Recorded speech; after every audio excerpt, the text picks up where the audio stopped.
Eruvin Daf Chav Gimel, 2 emails, one from Lauren Spiegelman from Ramat Bet Shemesh, and the second one from Jack Ehrenhaus. You should both have tremendous atzlacha. In the Mishnah, we have a machlokes. When can you use pasibirois, the L-shaped brackets around a be'er, a well, or a pit? According to Rebbe Kiva, you could use them 3 out of the 4 cases. In a well, which has natural spring water, it won't dry up. And in a pit, only in a situation where it's for the public, not for individual. But a well, you could always use pasibirois even for an individual, because we're not concerned that the water will dry out. Whereas in a pit, the water might dry out, and if you're an individual, no one will remind you. Rabbi Yehuda ben Bava says, and this is the halacha, that you could only use pasibirois, the L-shaped brackets, in one case, and that is if it's natural spring water and it's for the public. But if it's natural spring water for an individual or a pit, even for the public, you cannot use pasibirois. The Mishnah says, and it's an interesting lashon, va'oid omar Rabbi Yehuda ben Bava. In addition, Rabbi Yehuda ben Bava says, and the Gemara is going to discuss why it uses the word va'id, that if you have a karfaf, that's an enclosed area, that's 70 by 70 and has a fence that's 10 tfachim high, but it's a base dira, there's residential use there, or it's close to the city, some say 70 amma, some say 2,000, you're permitted to carry within the karfaf. So why does the Mishnah use the lashon va'id? Since there's no hefsek, nothing is breaking up the 2 halachas that Rabbi Yehuda ben Bava said. Now, there's another situation where we have the word va'id, Masechta Sukkah, for instance, where Rabbi Eliezer says that you have to eat 14 meals on Sukkah, 2 meals every day. Chacham said that's not the number. And then Rabbi Eliezer says that if you miss a meal on the first day of Yantav, you can make it up on the last day of Yantav. And over there, it says va'id. Since we're discussing over there the same halacha, we're talking about meals, so even though there's a break in between, Rabbanan argue on Rabbi Eliezer, we still use the lashon va'id. Rabbi Yehuda argues, and he says you don't need a dira, you don't have to have a house, a guard, a watchtower. All you need is a pit, a shiach, which is an elongated pit, or a ma'ara, a cave. And Rabbi Kiva says you don't even need that. It has to be a square up to 70 2/3 of an amma.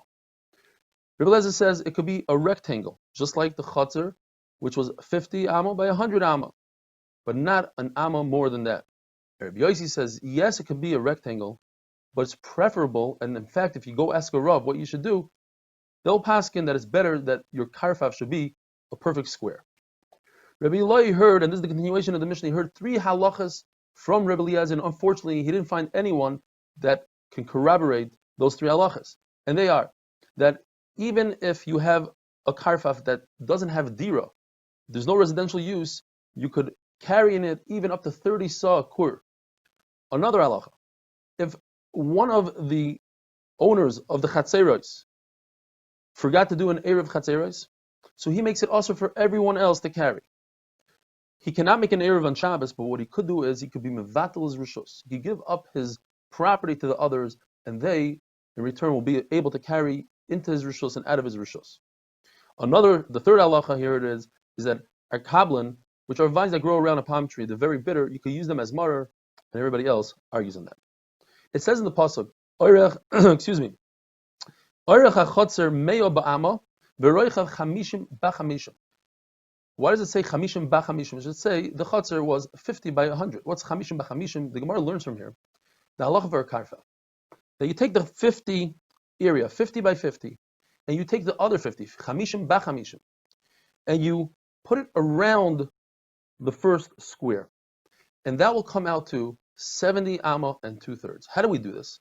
Explains Rashi. You take the 50 by 50 and you cut it into 5 strips. Each strip is 10 by 50. The red ones, as you see, will go around the first square. Since each one is 10 ammas wide and there are 2 strips plus the 50, that's 70 ammas. The problem is that the corners are missing. So you take from the 5th strip, you take the 4 green squares and you put them in the corners.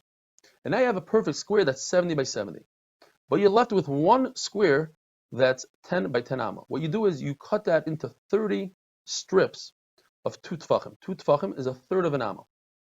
And you go all the way around. Now if you do the math, we have 70 by 70. So it's 4 times, you have 4 sides. 4 times 70 is 280. But this small square, 10 by 10, actually contains 300 amos of 2 tvachim, 10 times 30. So you take the 280, you go around, but the corners are going to be missing. So you take 2 tvachim by 2 tvachim times 4, that's 8 tvachim. Now you have 18 and 2/3 of an amma by 2 tvachim long. That's how much you're left over. According to Rabbi Akiva, that's insignificant, and therefore the measurement of your karfaf could only be up to that insignificant amount, which adds up to 4,994 amos. 50 times 100, the chutzner, is 5,000 amos. So we're missing 6 amos total. And up to that point, you could carry 4,000. If your karfaf is 4,994 amos, you're good. But according to the Tanna Kamma, we use that amount as well, those 6 amos. That's the difference, a very minute difference between Tanna Kamma and Rabbi Akiva. What's the simple meaning of the pasuk?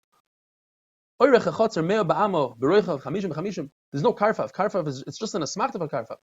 We must say the pshat in the pasuk is that you put the mishkan on the line, in the middle of the chutzner. In other words, in front of the mishkan you have 50 open amma, and on the side of the mishkan you'll have 20 by 20 by 20, or more accurately 19 by 19, because we have to consider the actual thickness of the mishkan. Shmuel says the halach is like Rabbi Yossi that you don't need a square, you could also have a rectangle karfaf. And the halach is like Rabbi Akiva that you don't need to have it mukav ladir, you don't have to have a guardhouse in there, you don't have to have a bar, shiach umara. In other words, at the end of the day, we can have a rectangle karfaf without any house in it. Have a wonderful day.